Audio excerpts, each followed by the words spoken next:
I've lived in Cheltenham since I was 11 years old, and I've known the cheese rolling all that time, but it's only in the last few months that I've actually got involved with the event when, as we know, in 2009 they had a lot of people here, and it became a bit concerning for all the statutory authorities and the police and the fire and the ambulance, and they got themselves to a point where the event had outgrown what was actually viable.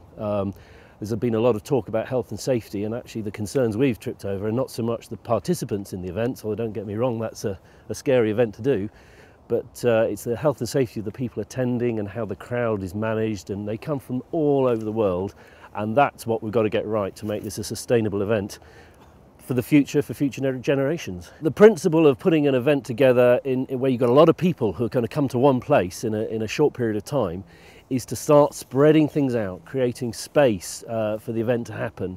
At the moment we've got a lot of people trying to converge on Cooper's Hill for a couple of hours on a Monday afternoon, and that's a large part of our problem. So what we're planning to do is to build something over a couple of days. That's one thing.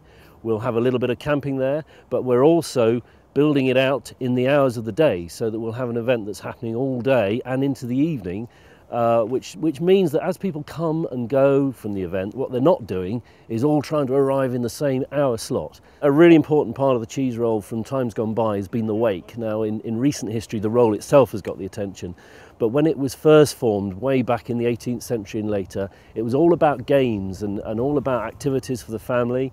Quite apart from the roll itself, we're looking at reinventing the wake. That's what it's known. Everyone associates a wake now with the party after a funeral, but it's actually the party bit that's important. It's the funeral thing is carried on since.